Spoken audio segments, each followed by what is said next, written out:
Okay, so page 1 na tayo. So, 文に告げる丸。So, 次の正しい、次の文章を読んで、あと問題の答えましょう。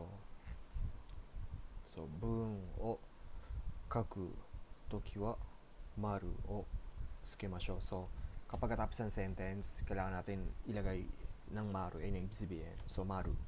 いつどこでマルするはマル。So, ayun yung ibig sabihin ng maru, sabihin, period. So, ino ga hoeru. Sabihin ng hoeru, tumatahol. Hoeru. De, maru.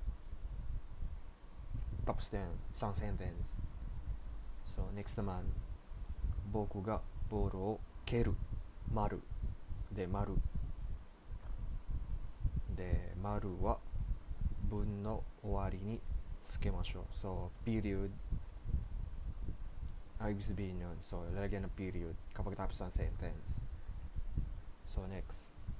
文の終わりに丸を書きましょう。So, ibig sabihin, lalagyan ng maru yung pagkatapos ng sentence. So, next. So, neko. Neko ga neru. Sabihin ng neko, sabihin na natutulog yung neko. So, period. Koi ga oyogu. Sabihin ng koi, saka na ng pangalan na saka na yung koi. Ga oyogu. Sabihin lumalangoy. Komo maru. Akai hana ga saku. Sabihin ng saku, bloom. Maru.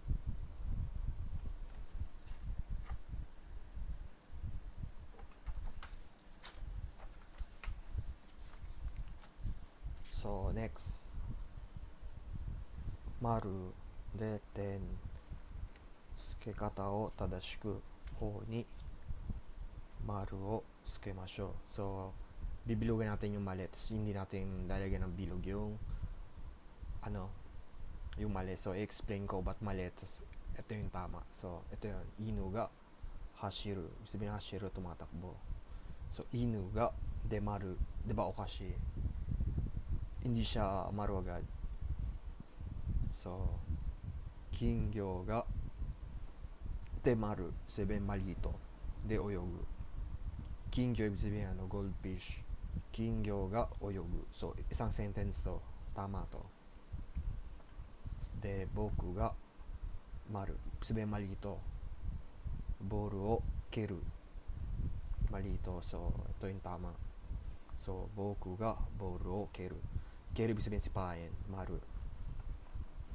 De, next. Watashi ga hon o yomu. So, watashi ga hon o yomu. Tama to. So, watashi ga ten. Maru. Sabihin mali ito. So, next naman. Ototo ga hoshi o maru ka kaburu. So, mali ito. So, ototo ga hoshi o kaburu. So, ibig sabihin ng hoshi, gusto. De, kaburu, parehas. So, ibig sabihin, tama to. Dito. Mali ito kasi dito na nagmaru, diba? So, ito yung pag-aaralan natin, yung maru. Sabihin kung saan tapos yung sentence, lalagyan ng bilog ng maru. Sabihin, period. So, yung tadashing period ang sky katai ng pag-aaralan